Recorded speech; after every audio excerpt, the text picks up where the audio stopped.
3 yil oldin men uning o'lim guvohnomasini o'z qo'llarim bilan imzolagandim.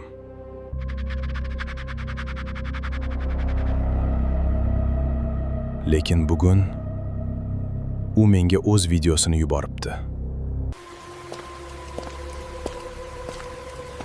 Agar bu rost bo'lsa, unda u yerda kim yotibdi? Binoning ichi qabrdek jimjit edi. Lekin u yerda nimadir borligini his qilardim.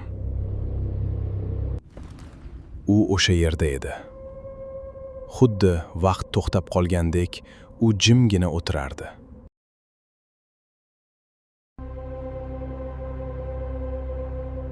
Senda atigi 24 soat bor, Davron.